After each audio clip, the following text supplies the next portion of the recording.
juga kemana-mana ya.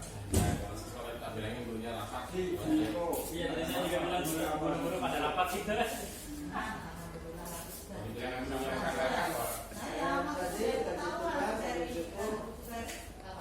Tes 1, 2, 3.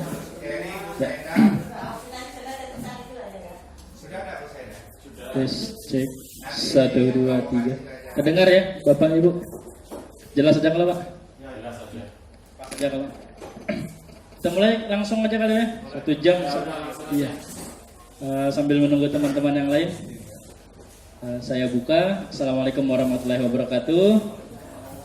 Selamat pagi Bapak Ibu sekalian yang saya hormati. Terima kasih sudah bersedia meluangkan waktunya untuk bersama-sama belajar mungkin belajar. Di sini saya berdiri tidak berarti saya lebih pintar, lebih pandai atau lebih tahu. Di sini saya lebih kepada menyampaikan apa-apa yang sudah kami pelajari di kegiatan calon guru penggerak.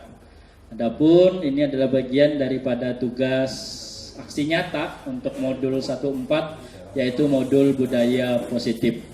Kemudian budaya positif ini tugasnya itu diminta untuk mengimbaskan tentang budaya positif ini di sekolahnya. Dan ini kalau kita mau gali lebih dalam akan ada hubungannya juga nanti dengan Merdeka Belajar, karena apa ya? Memang kegiatan guru penggerak didesain untuk mendukung kurikulum Merdeka Belajar. Namun pada kegiatan guru penggerak bukan teknisnya tapi lebih ke trik tips. Nah, itu aja. Kalau teknik-tekniknya seperti bagaimana RPP-nya, bagaimana itu kami nggak diajarin.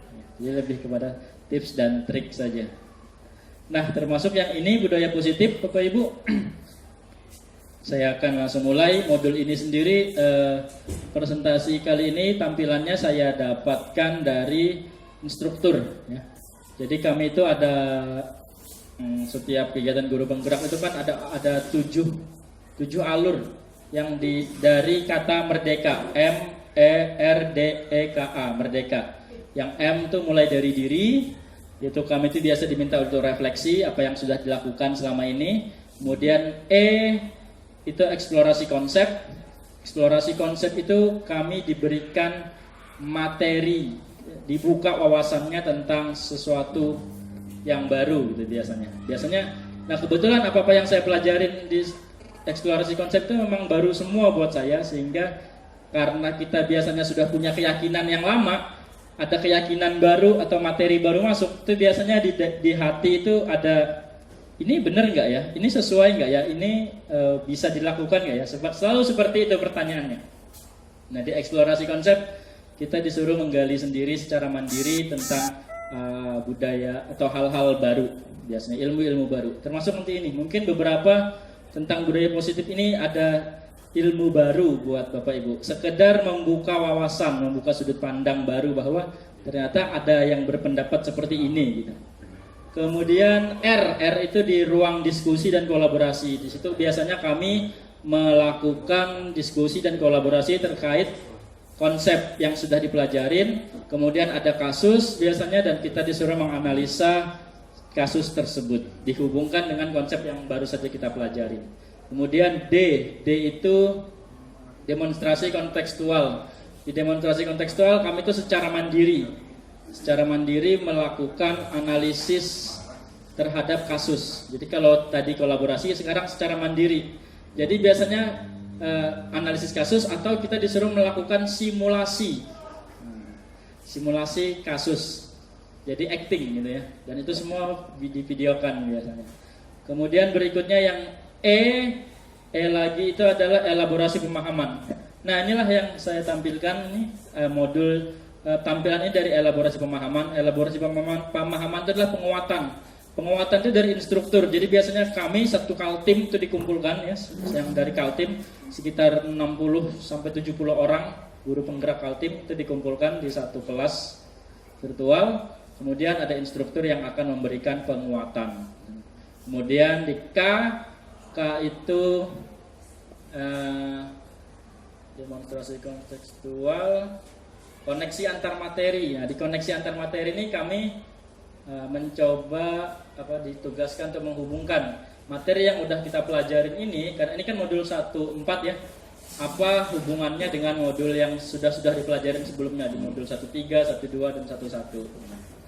Dan terakhir di A, aksi nyata. Nah, aksi nyata ini langsung kepada penerapan biasanya. Nah, inilah yang saya lakukan termasuk bagian daripada aksi nyata di modul 1.4. Dan ini ada rubrik penilaiannya Bapak Ibu. Seperti tadi misalnya minimal ada 60 menit durasinya. Nah, jadi mungkin video saya ini seminimal-minimalnya harus 60 menit karena itu emang tagihannya. Dan peserta jumlahnya 10 orang minimal. Oke, berikutnya Bapak Ibu terkait budaya positif, kita akan masuk ke itu pengembangnya beliau Andri Nur Cahyani, Diah Samsiati dan Murtia Ayu Jayanti. Saya ambil dan saya rubah sedikit disesuaikan dengan apa yang akan saya tampilkan hari ini.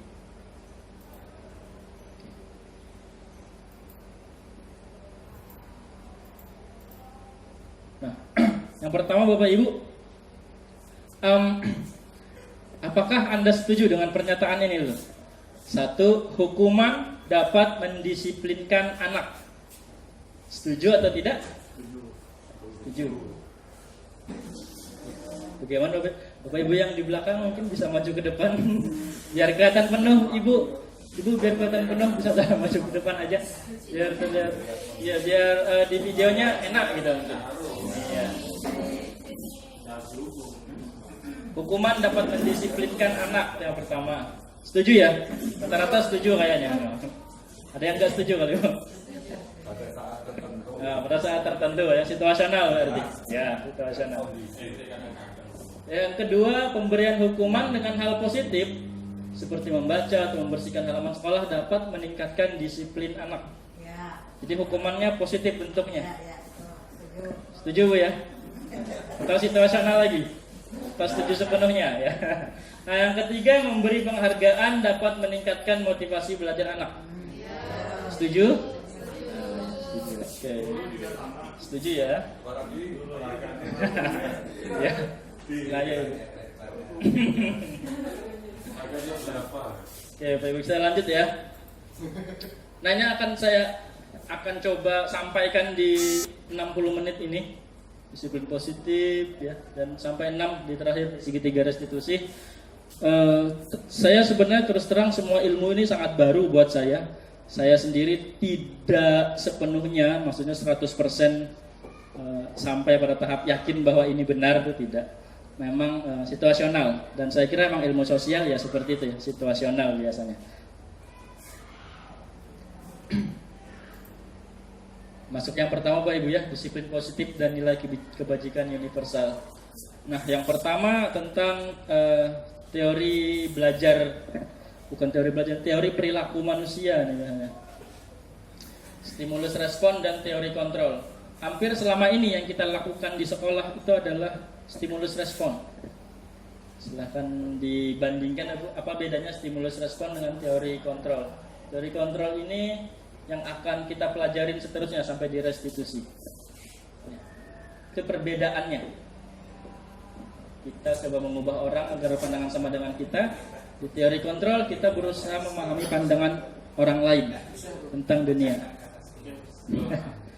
Yang kedua, perilaku buruk dilihat sebagai suatu kesalahan. Di teori kontrol, semua perilaku itu memiliki tujuan. Orang lain bisa mengontrol saya, hanya Anda yang bisa mengontrol diri Anda. Saya bisa mengontrol orang lain, Anda tidak bisa mengontrol orang lain. Pemaksaan ada saat bujukan gagal. Kolaborasi dan konsensus menciptakan pilihan-pilihan baru. Model berpikir menang, kalah. Model berpikir menang, menang. Nah, ini perbedaannya antara stimulus respon dengan teori kontrol. Oke, ini alur belajar kita sebenarnya disiplin positif ini adalah ini tadi Bapak Ibu ya, tadi tentang teori kontrol, teorinya di sini. Kemudian turunan dari teori ini adalah ini. makna disiplin, kemudian tentang perilaku memiliki tujuan, ada teori motivasi nanti, bahwa orang melakukan sesuatu bisa jadi karena 3 hal: menghindari hukuman, ingin mendapatkan penghargaan, atau yang terakhir karena dia menghargai dirinya sendiri. Dan seterusnya nanti akan kita bahas lebih dalam. Nah, yang pertama, berikutnya apa makna disiplin? Dari bahasa Latin disiplin yang artinya belajar. Kemudian disiplin itu lebih kepada disiplin diri sebenarnya, arti sebenarnya. Namun dalam budaya kita makna disiplin sudah berubah menjadi sesuatu yang dilakukan seseorang kepada orang lain untuk mendapatkan kepatuhan. Jadi disiplin ini sudah makin berubah maknanya menjadi konotasinya adalah kepatuhan. Sementara kalau kita kembali kepada akarnya, disiplin itu sebenarnya artinya adalah belajar. Belajar apa? Di situ belajar mendisiplinkan diri gitu. Terus disiplin itu berhubungan dengan ketidaknyamanan. Setiap kata disiplin itu nanti hubungannya dengan ikutin aturan ya, dan itu semuanya ujung-ujungnya biasanya tentang ketidaknyamanan. Jadi bukan dengan apa yang kita hargai atau pencapaian suatu tujuan mulia. Nah, nilai kebajikan universal. Nilai kebajikan universal ini hubungannya dengan profil pelajar Pancasila yang 6 itu. Nah, itu yang nilai kebajikan yang diharapkan ada pada pelajar kita. Ya.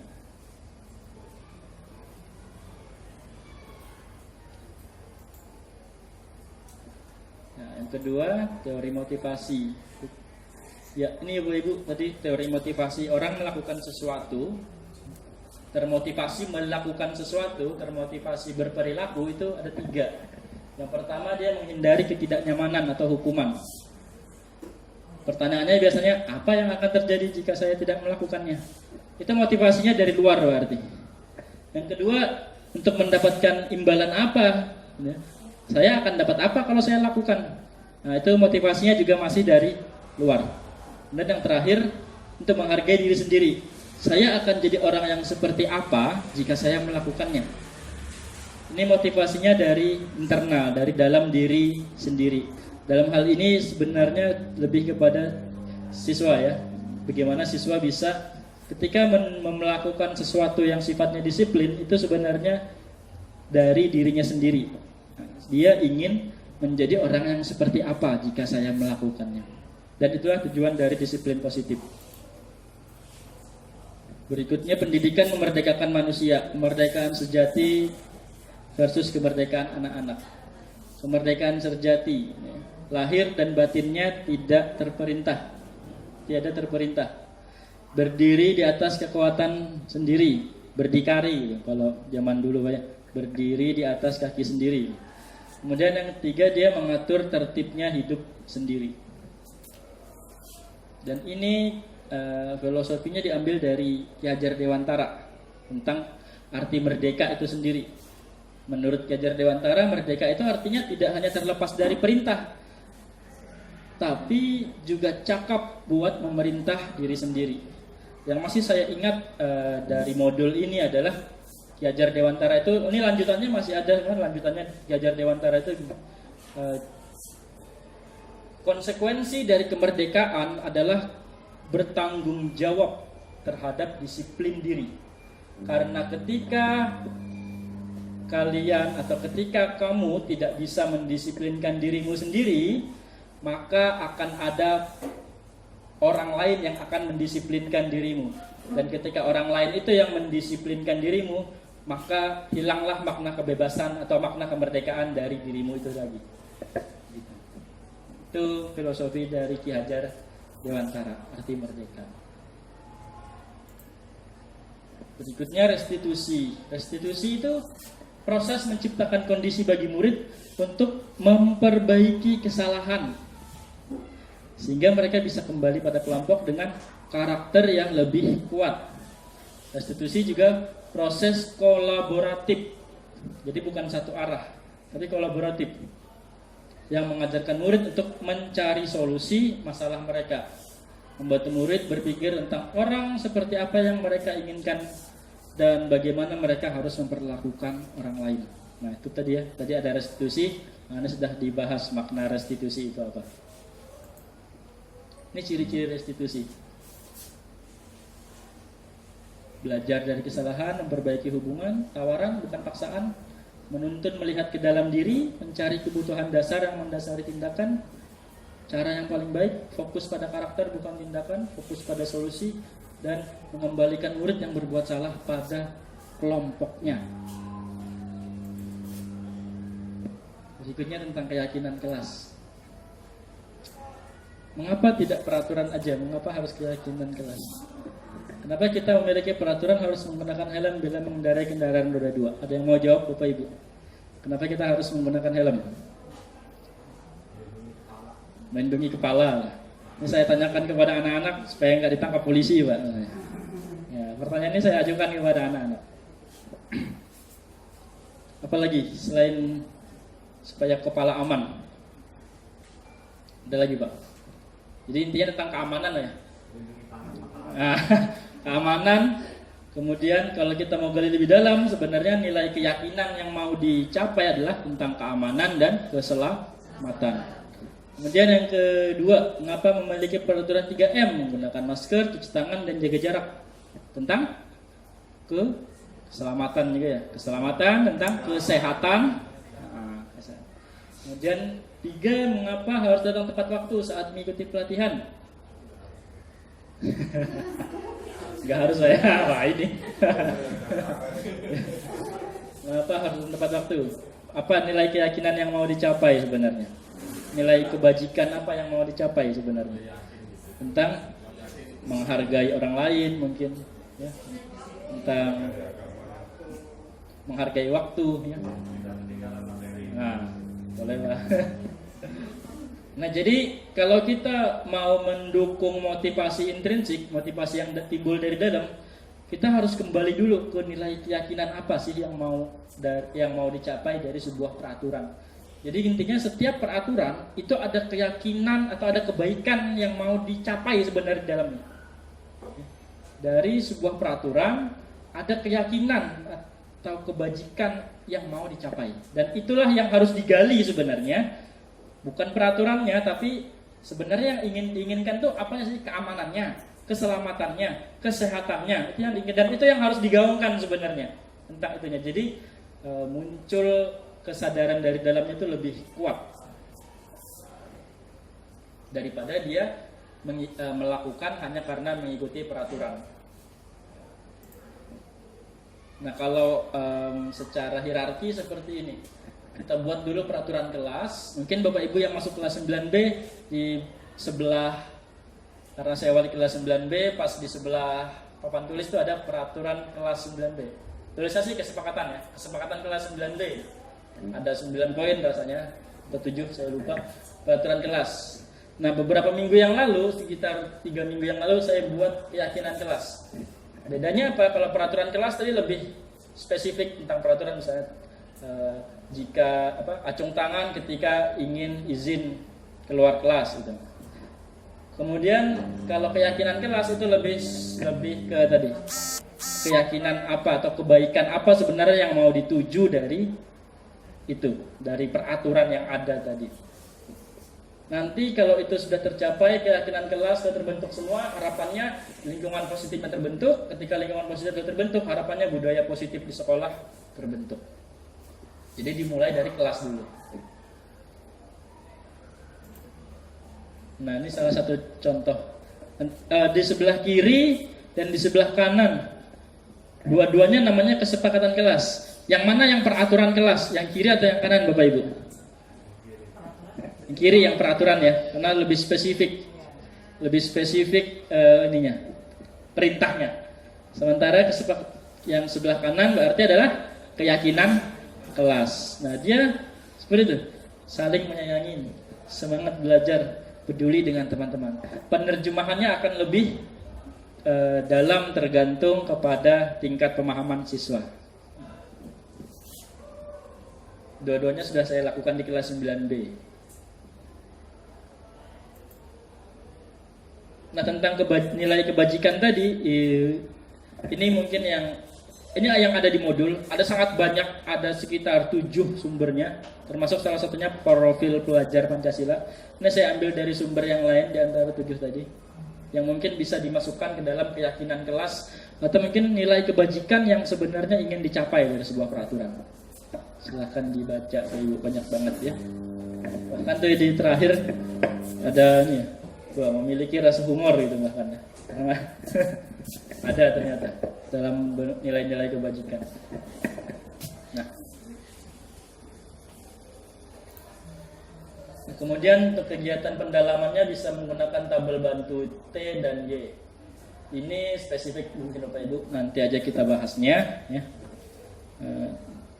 Ini kalau mau buat keyakinan kelas nanti dibantu pakai tabel ini.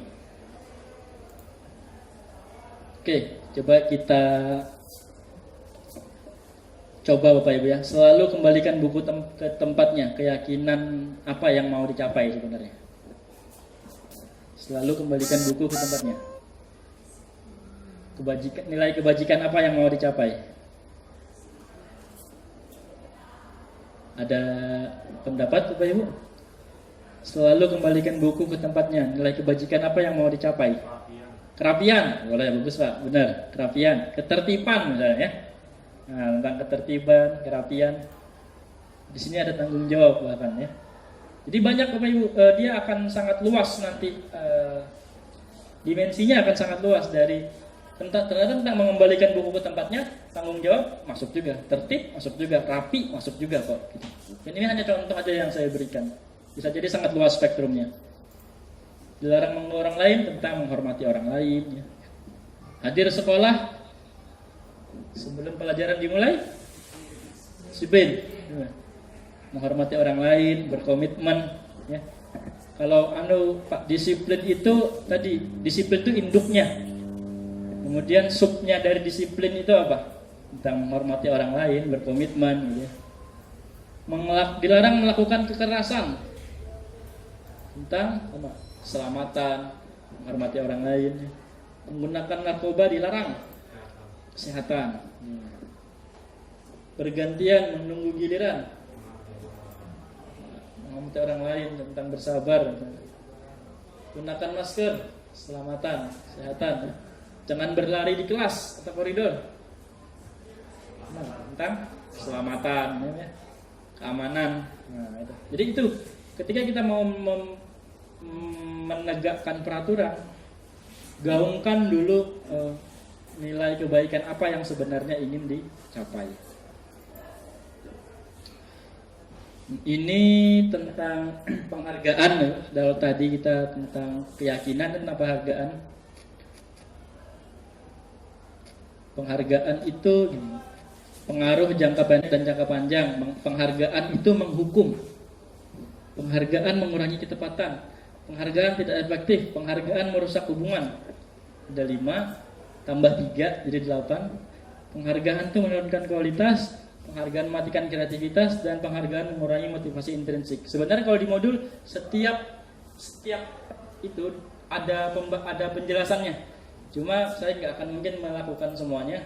Jadi saya tulis 2 aja yang tentang penghargaan tidak efektif dan penghargaan merusak hubungan. Sampai sini ada tanggapan Bapak Ibu? Dibaca dulu, bener nggak kira-kira? Atau sesuai nggak?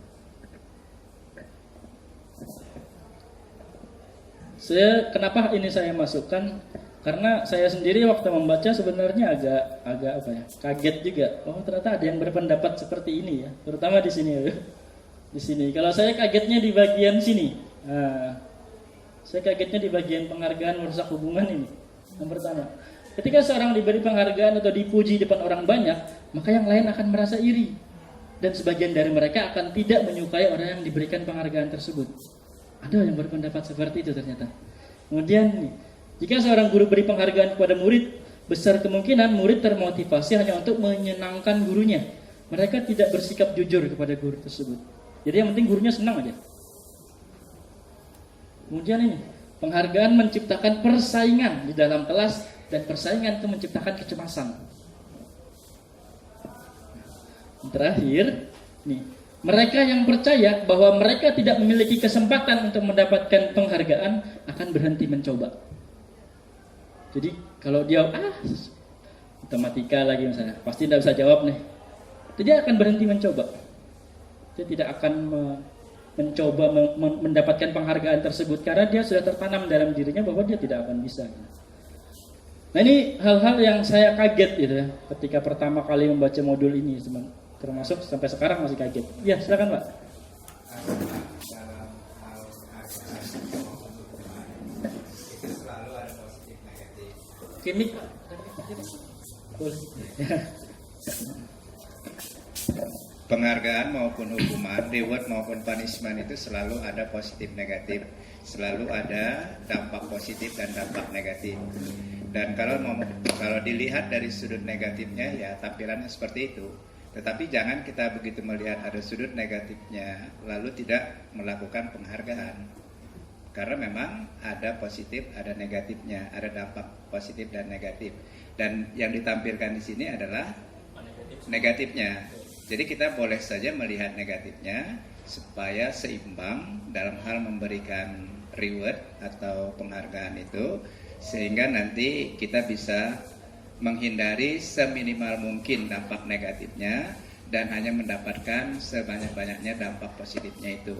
Tetapi kalau kita hanya melihat sisi negatifnya, lalu kita tidak melakukan penghargaan, juga akan salah, Pak. Terima kasih.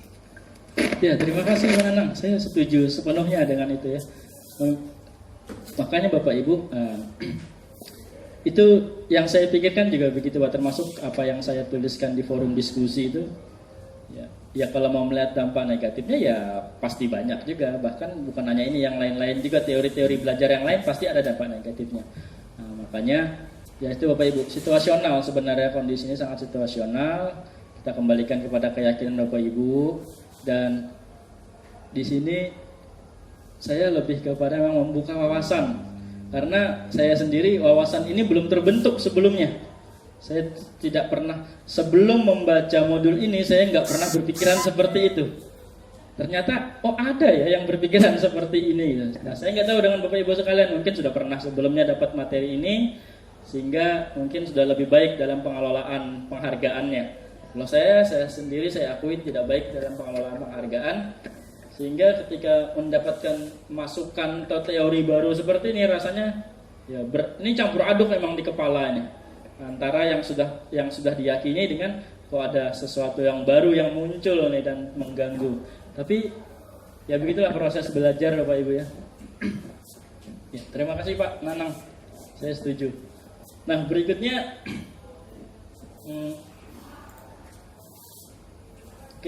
tentang hukuman atau konsekuensi. Kita tebak-tebakan aja dulu Bapak Ibu. Catat 100 kali. Saya tidak akan terlambat lagi karena terlambat. Hukuman atau konsekuensi? Hukuman. Oke. Lari keliling lapangan basket 2 kali karena terlambat hadir? Hukuman. Oke. Murid diminta push up 15 kali tidak menggunakan masker di sekolah? Hukuman. Membersihkan tumpahan air mengganti kertas tugas teman yang telah dicoret? Menggantikan. Ya, konsekuensi. Oke. Membersihkan tumpahan air di meja tulis karena tersenggol saat belajar? Murid disuruh tidak mengenakan sepatu seharian di sekolah karena tidak sepatu hitam?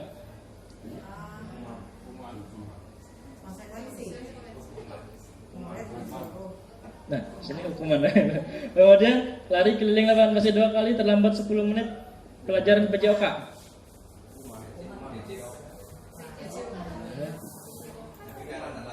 Konsekuensi. Jadi maksudnya konsekuensi karena masih terpaut dengan apa yang akan. Jadi kan karena dia idenya itu sebenarnya karena dia terlambat, berarti mungkin dia belum pemanasan. Semuanya teman-teman yang udah pemanasan, jadi dia pemanasannya lari aja keliling lapangan dulu. Gitu. Idenya mungkin seperti itu. Jadi tetap dia pemanasan karena mau olahraga. Nah ini perbedaannya, ya. Kita kuatkan lagi di perbedaan. Hukuman sesuatu yang menyakitkan harus terjadi. Konsekuensi itu sesuatu harus terjadi. Buat anak sakit jangka waktu lama, ini tidak nyaman dalam jangka pendek. Anak benci disiplin, menghargai disiplin, dia paksaan, stimulus. mendorong anak menyakitin, mendorong anak mudah menyesuaikan diri, konsep dirinya buruk, baik, dan menyembunyikan kesalahan, mematuhi peraturan. Nah ini hukuman tuh itu yang dihindari, marah, rasa bersalah, dipermalukan, merasa tidak dihargai. Kalau konsekuensi dia kehilangan hak, dibuat tidak nyaman, diasingkan untuk sementara. Nah kemudian bedanya dengan restitusi. Tadi antara hukuman dengan konsekuensi, ini dengan restitusi. Ya.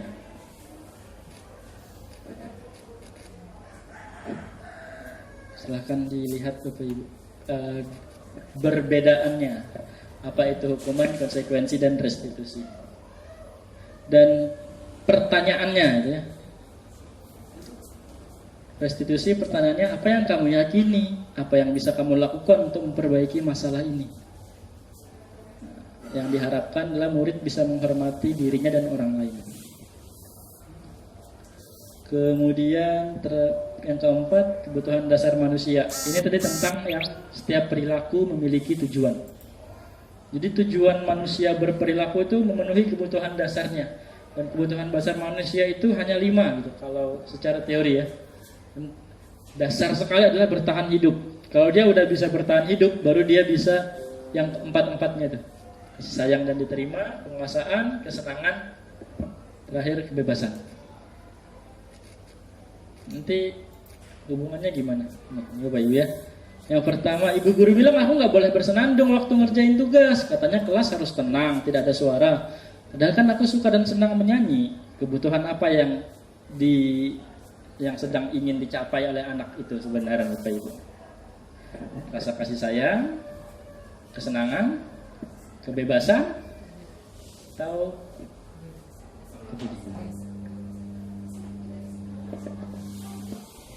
apa? Ayo. Kesenangan. Kesenangan.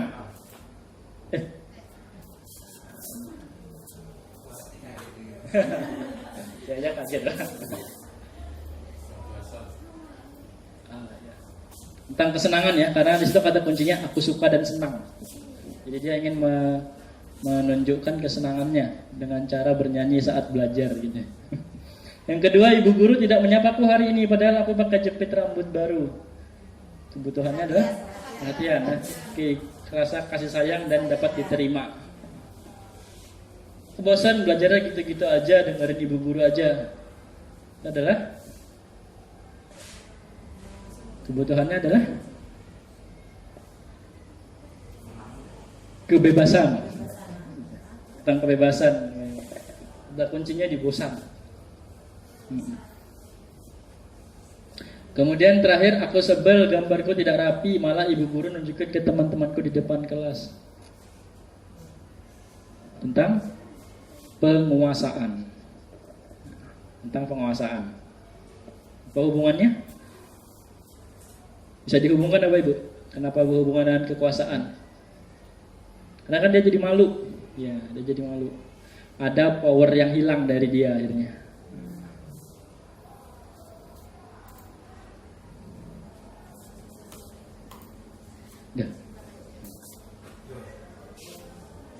Nah ini Bapak Ibu ada kasus, dibaca dulu sebentar.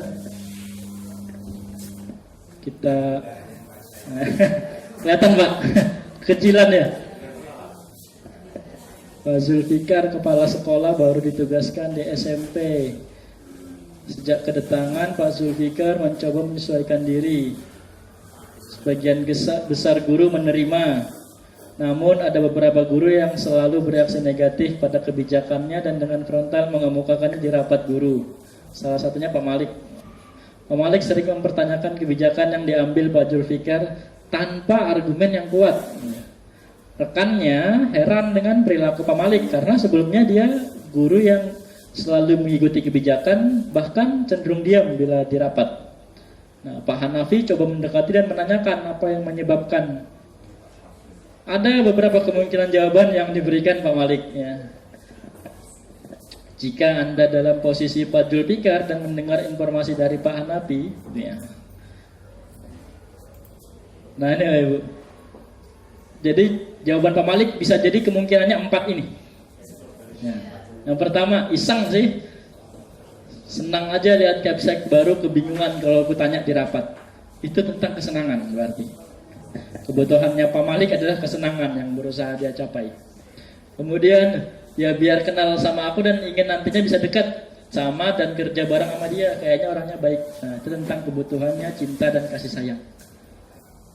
Kemudian yang berikutnya, saya sebenarnya nggak paham beliau bicara apa, makanya saya tanya-tanya aja daripada saya kelihatan nggak paham. Masa saya yang senior tapi kelihatan yang nggak paham, malu dong. Itu tentang penguasaan. Kalau jawabannya gaya ngomongnya Pak Julfikar itu monoton, bosan dengernya. Saya pikir nggak selesai-selesai ngomongnya gitu aja, nggak ada cara lain ya untuk menyampaikan materinya. Itu tentang kebebasan.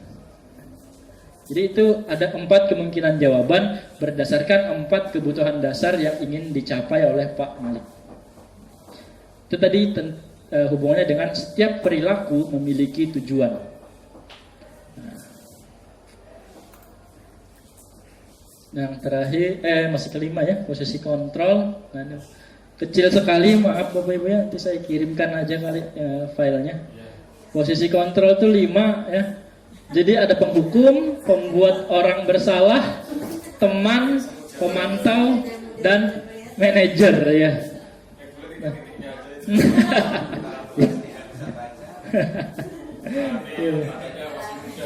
Jadi intinya apa Ibu? Kalau penghukum itu dia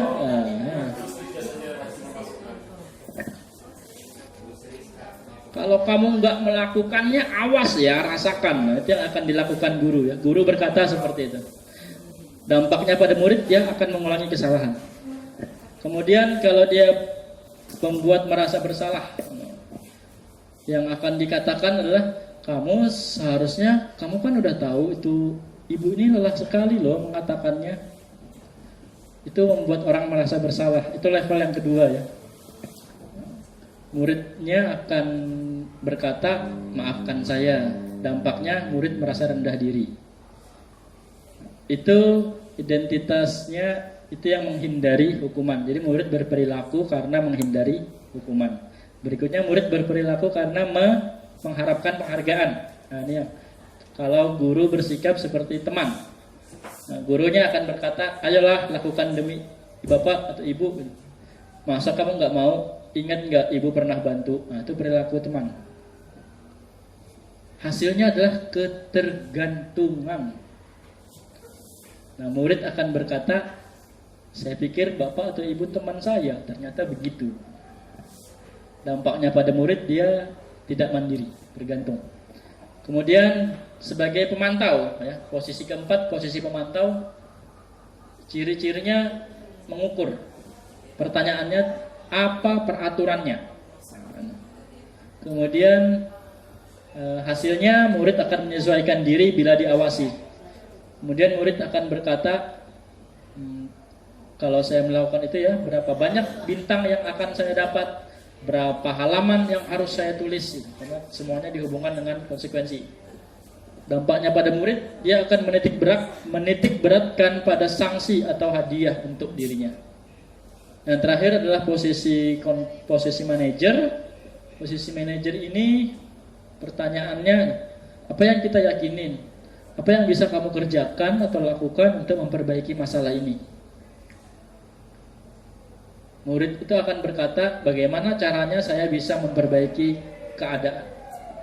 Dampaknya, harapannya adalah dia bisa mengevaluasi diri dan mengetahui bagaimana cara memperbaiki dirinya. Nah, tujuan kita semua, terutama di guru penggerak, itu harapannya bisa di posisi manajer. Kalaupun nggak bisa, ya di teman atau pemantau. Kalau selama ini saya di mana? Gitu. Selama ini saya ternyata di teman, gitu ya. Saya lebih di teman, di pemantau, teman pemantau. Di sekitar situ-situ aja. Ternyata ada posisi yang lebih tinggi lagi, yaitu manajer. Dan ya ini kita sama-sama berproses Bapak Ibu. Ini pengalaman saya sendiri. Ini pernah saya coba lakukan tentang restitusi ini kepada salah satu siswa kita. Saya tidak perlu sebutkan di namanya dan kelas berapa. Dan ada memang kesulitan mereka untuk pertanyaan apa yang bisa kamu lakukan untuk memperbaiki kesalahan ini. Terutama itu dia masih nggak ngerti ya harus ngapain. Jadi ya pada akhirnya kita berikan pilihan-pilihan konsekuensi. Nah, jadi mereka akan memilih begitu. Tapi bisa dicoba Bapak Ibu nanti kepada siswanya. Kasusnya nanti menyesuaikan juga ya Bapak Ibu. Kalau kasusnya memang berat, biasanya kan mungkin kita langsung ke pemantau ya sifatnya. Karena kasusnya berat, memang sudah harus merujuk pada peraturan gitu. Tapi kalau kasusnya ringan, usahakan sebagai manajer dulu lah, gitu. Karena harapannya siswa itu bisa kembali lagi ke kelompoknya dengan lebih kuat, tidak merasa malu, tidak merasa dipermalukan, tidak merasa direndahkan. Nah, itu sebenarnya tujuannya.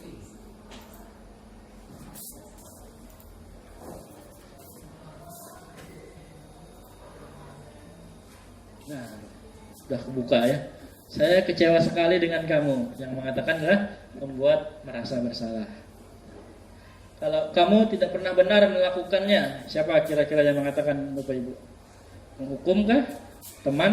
Pemantau? Manajer? Penghukum?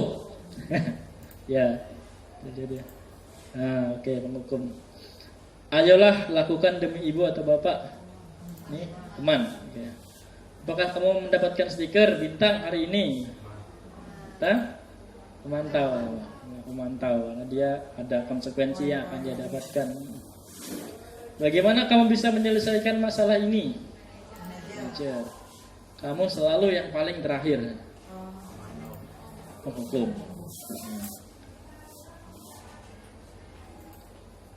Nah, terakhir tentang segitiga restitusi. Iya. Nah, tadi kan restitusi itu tujuannya untuk mengembalikan agar siswa menjadi berkarakter. Setelah dia membuat masalah, harapannya dia itu bisa menjadi karakter yang lebih kuat karena dia belajar dari kesalahannya. Karena tadi lagi-lagi arti disiplin itu adalah belajar. Akarnya adalah belajar. Dari kesalahan dia belajar. Dari belajar itu dia menjadi pribadi yang lebih kuat karakternya. Bukan malah dilemahkan karakternya gitu ya. Nah, ini yang sebenarnya ini ada videonya Bapak Ibu, cuma agak panjang 10 menit lebih. Nantilah saya kirim aja link YouTube-nya ya. Itu waktunya kan? Iya. Kita waktunya Bapak Ibu ya. Nah, Bapak Ibu, jadi 3 dia menstabilkan identitas. Kemudian yang pertama kali harus dilakukan itu menstabilkan identitas. Jadi kita tenangkan dulu sebenarnya tentang menstabilkan emosi murid dulu, menenangkan. Jadi kalau ada murid bermasalah nih, tenangkan dulu dia. Misalnya tuh, setiap orang pasti pernah melakukan kesalahan. Kemudian kamu bukan satu-satunya yang pernah melakukan ini. Itu mencoba menenangkan emosi dia dulu. Baru setelahnya kita validasi kebutuhannya. Apa alasannya melakukan itu ya? Kamu pasti punya alasan kan kenapa melakukan itu. Setelah dia menyampaikan alasannya, biasanya alasannya nanti akan kita hubungkan dengan kebutuhan apa yang dia ingin capai tadi, kebutuhan kesenangan kah, kebebasan kah ya. Lain-lain. Baru adakah cara yang lebih efektif untuk mendapatkan apa yang kamu butuhkan? Nah, itu guru siswanya akan berusaha dong. Misalnya kalau sedang punya rasa seperti ini, ingin dipenuhin, ada nggak ya cara lain? Gitu. Jangan-jangan dia selamanya cuma punya tahu satu cara, mungkin ada cara lain yang bisa dia capai, gimana ya? Itu di sini juga ada kesulitannya kemarin. Mereka hampir nggak punya wawasan tentang harus ngapain ya. Jadi harus dibimbing. Nah, saya sendiri masih belum sampai selevelnya pada membimbing karena masih belajar banget. Karena sangat baru sekali buat saya. Nah, terakhir kalau sudah, ya tinggal nilai apa yang telah kita sepakatin. Nilai yang telah kita sepakatin ini kembalikan kepada keyakinan kelas yang sudah dibuat. Nah, jadi kembali Bapak Ibu, keyakinan kelas itu harus ada dulu karena itu adalah fondasi, basis, dasar dari restitusi. Restitusi tadi harus kembali pada keyakinan yang telah mereka buat. Baru tanyain sebenarnya kamu itu ingin jadi orang yang seperti apa. Nah, terakhir setelah itu baru yang Jadi apa yang bisa kamu lakukan untuk memperbaiki keadaan ini? Nah, itu yang pertanyaan paling terakhir setelah segitiga ini dilakukan. Prakteknya ada di saya sendiri ada melakukan tadi kan saya bilang ada acting ya. Ada acting tuh sama Ma'ruf sama Mary di kelas 9B. Nantilah saya kirim videonya di YouTube di link YouTube-nya di grup Bapak Ibu ya. Nah, sangat berbahagia. Ini Bapak Ibu, ini tinggal beberapa slide terakhir. Ini adalah yang kita pelajari hari ini tadi. Ya. Manusia bergerak karena 3 itu, motivasi dari luar, dari dalam, dan karena memenuhi kebutuhannya. Kemudian ketika dia bergerak itu dia bisa benar, bisa salah. Benar dia dapat penghargaan dan dapat self respect atau kepuasan diri. Kemudian kalau salah dia bisa mendapatkan hukuman atau restitusi. Dan semuanya dikembalikan kepada aturan dan nilai kebajikan. Nah, yang diharapkan adalah ini. Yang diharapkan pada budaya positif. Jadi harapannya adalah siswa atau murid bergerak itu berdasarkan motivasi intrinsik. Kemudian ketika dia benar, dia mendapatkan self respect ya. Tentang disiplin, tentang kepuasan diri sendiri. Dan kalau salah dia direstitusi. Nah, ini Bapak Ibu yang saya katakan di samping papan tulis 9B itu ada ya. Ini yang sudah saya lakukan, membuat peraturan kelas 9B. Yang membuat peraturan kelas 9B ya itu. Jadi nomor 5 itu sudah ada tuh, boleh main HP saat dipersilakan guru gitu. Habis itu tidak lama kemudian muncul peraturan yang ditempel penenang di kelas. Saya tanyakan kepada mereka, peraturan yang baru saja ada ini apakah bertentangan dengan kesepakatan kelas kita? Mereka semua menjawab tidak bertentangan, tidak ada yang bertentangan sama sekali sebelumnya. Nah, ini tentang membuat keyakinan kelas ya. Ini sebenarnya video Bapak Ibu. Ya. Ini ketika mereka sudah menempelkan apa yang mereka buat. Ya, ini mereka menempelkan hasil. Saya buat kelompok 6 kelompok kemarin. Mereka membuat keyakinan kelas. Itu yang mereka tuliskan adalah tabel T dan tabel Y tadi untuk keyakinan kelas.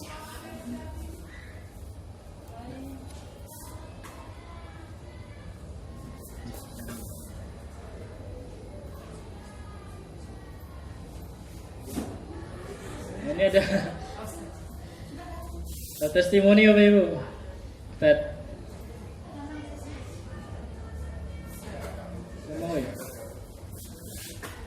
Ini tinggal 1 slide terakhir Bapak Ibu ya. Iya. Nah. Dengar Anda? Dari mana ke mana? Berubah karena lebih baik gak sih? Iya berubah. Nah, dari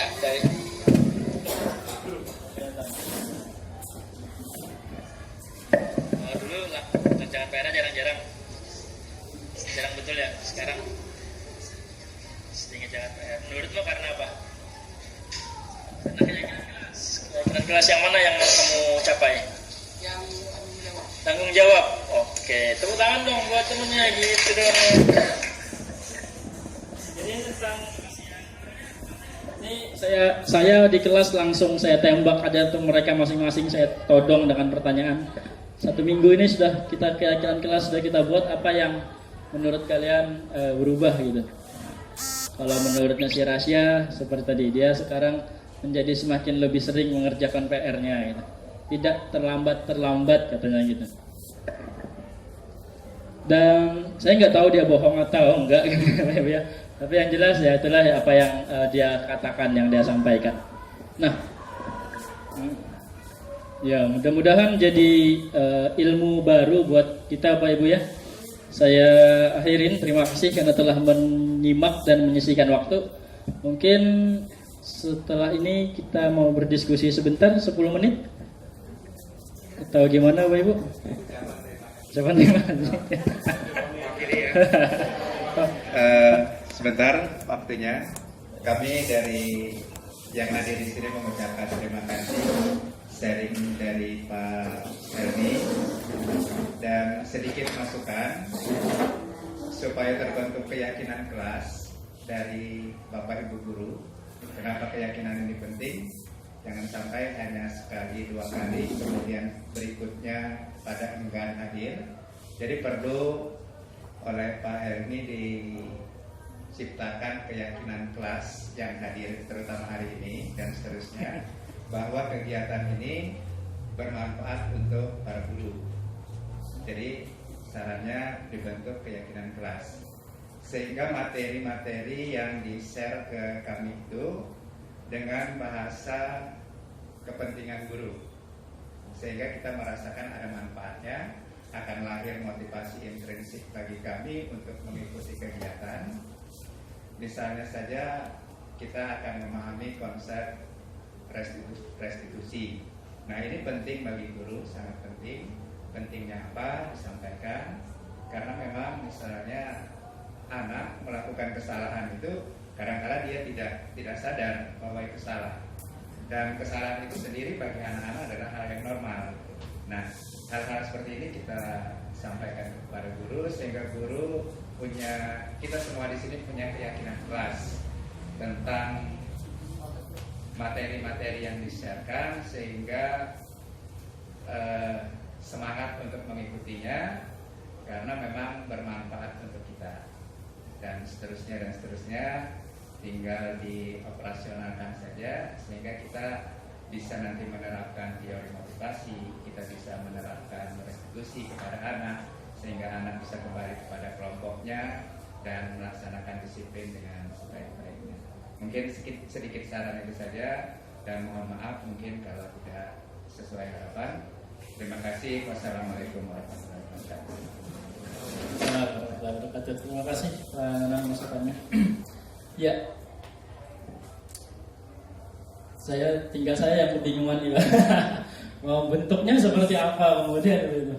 Apakah yang jelas yang disampaikan Pak Helmi sudah bagus, tetapi kita sebagai pembelajaran orang dewasa, andragogi ya, tidak pedagogi, kita akan mengikuti pembelajaran, kita akan ikut kegiatan semacam ini tatkala peserta menganggap ini penting bagi saya.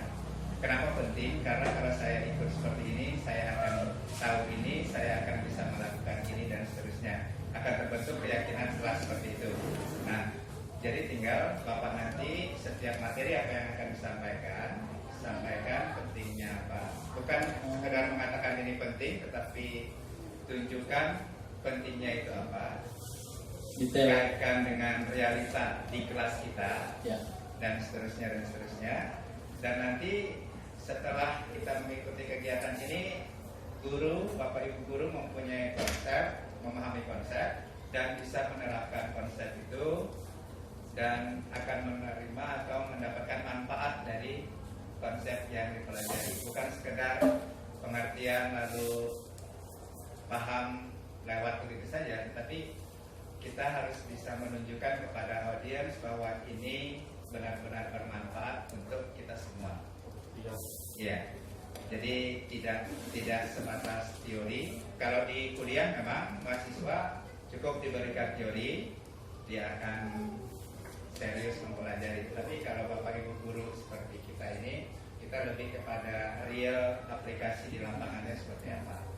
Misalnya tadi restitusi setelah dijelaskan ini pengertiannya apa dan segala macam. Kita berikan gambaran kalau ada masalah seperti ini, maka alternatif pemecahan masalahnya supaya bisa kembali ke kelompoknya dalam hal disiplin dan sebagainya, misalnya apa yang dilakukan.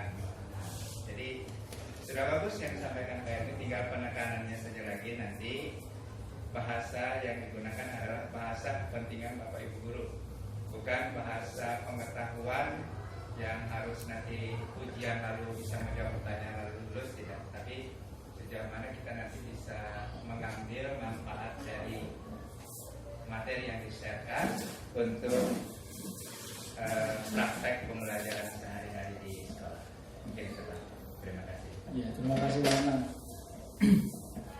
Iya Pak, memang harapannya supaya tadi lingkaran besarnya itu adalah terbentuk budaya positif gitu. Kalau kita masuk ke tadi ya, hierarkinya peraturan kelas dulu, baru keyakinan kelas, baru budaya positif budaya positif yang paling terakhir lah, lingkungan positif baru budaya positif. Nah, mungkin Bapak Ibu bisa nih dicoba mulai dari membuat peraturan kelas dulu. Nah, terutama buat wali kelas ya, wali kelas silahkan bikin peraturan kelas di kelasnya masing-masing. Gak usah banyak Bapak Ibu. Tuh di kelas saya itu 9. Nah, teknisnya gimana sih yang saya lakukan? Yang saya lakukan itu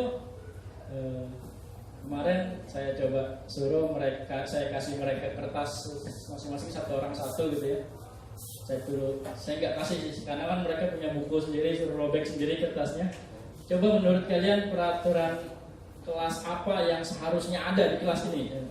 Ini mereka tulis, nah, habis itu mereka tempelkan di depan, tinggal disatukan yang sama mana, yang sama. Jadi kan peraturan kelas biasanya paling cuma 9-10 peraturan kelas. Dan itu disepakati oleh semua. Itu cara yang paling sederhana yang saya lakukan kemarin. Nah, berikutnya karena keyakinan kelas. Nah, kalau yang keyakinan kelas ini Bapak Ibu itu lebih spesifik. Kita mungkin saya tidak akan berbicara panjang lebar di sini tentang tabel T dan tabel dia tadi. Tujuan saya lakukan tuh dua kali pertemuan tuh baru tercapai itu keyakinan kelas terbentuk. Prosesnya sangat lama. Dan saya tidak sungkan untuk berbagi ya Bapak Ibu. Jika memang ada yang ingin secara personal, mungkin kan individual, Pak Helmi bisa ajarin saya tentang keyakinan kelas. Saya dengan senang hati akan melakukannya, membantu ya. Sepemahaman saya Bapak Ibu ya. Karena sekali lagi materi ini adalah materi yang sangat baru buat saya. Saya masih proses belajar, jika mencoba memahami setiap pemahamannya, prosesnya, dan ya masih ada beberapa hal juga yang sebenarnya kadang-kadang nggak nyangkut di kepala saya, yang seperti masa begini nih, nggak yakin ya, bener nggak sih teori, nggak yakin. Masih ada seperti itu, rasa-rasa seperti itu. Tapi itulah, kita berproses belajar. Dan yang jelas saya sendiri kalau tentang restitusi, nah tentang restitusi ini saya tidak bisa berbicara sangat banyak karena saya sendiri masih kebingungan menerapkannya. Cuma tidak ada salahnya dicoba Bapak Ibu. Nanti kalau ada yang pengen tahu cerita detailnya seperti apa, bisa tanya saya langsung. Kasusnya sudah pernah saya coba lakukan kepada satu orang anak. Dan kalau pengen, saya nggak bisa buka ini karena kasusnya agak sebenarnya kalau misalnya ini saya buka ke umum terlalu mengerikan kasusnya kalau menurut saya. Tapi ya silakan. Terima kasih ya. Terima kasih Bapak Ibu ya. Saya juga mau jemput anaknya sebenarnya. Ya, mari Bapak Ibu, nanti kalau ada yang ingin bercerita lebih lanjut, silakan bisa kita berdiskusi sepanjang lebar. Saya akhiri. Terima kasih atas waktu dan kesediaannya. Assalamualaikum warahmatullahi wabarakatuh dan selamat siang.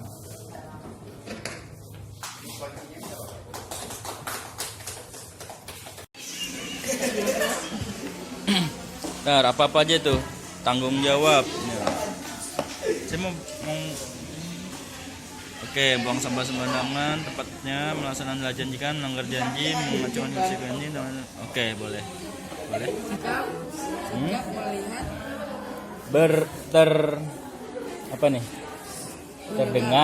Terdengar, terlihat, berperilaku. Ya.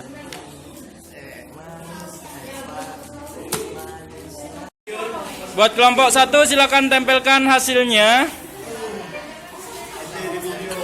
Ya, yuk kelompok 1 silakan tempel aja yuk. Apapun hasilnya tempelkan, nggak apa-apa. Nanti kita lengkapin rame-rame di depan. Tinggal tempel aja kan? Iya, tempel aja. Silakan.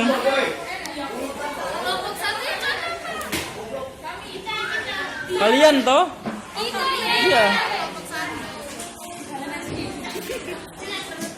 Ayo kumpulin. Tempel aja ya, berdua majunya boleh. Sendiri kalau misalnya atas bawah ya. Yang atas tabel T, yang bawah tabel Y. Agak ke kiri biar semuanya lagi lebih ke kiri. Di sini. Ya, oke, boleh. Sip. Tabel Y di bawahnya.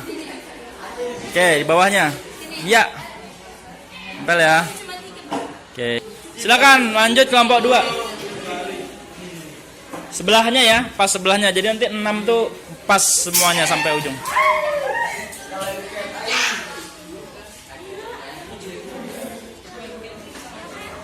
Nggak apa, nanti bisa dianu kok. Oke, kelompok 2 terima kasih. Ini tentang nilai hormat. Oke. Ya. Pas ya kelompok 5. Ya, kelompok 6 sebelahnya pas tuh. Lanjut. Silakan dari kelompok 6.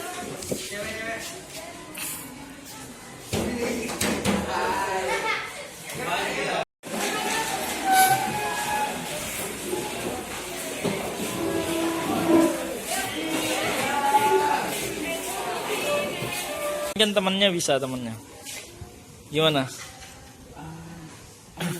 Iya, kalau kamu gimana, berubah ke arah yang lebih baiknya dari mana ke mana? Berubah ke arah lebih baik nggak sih? Iya Pak. Iya, berubah.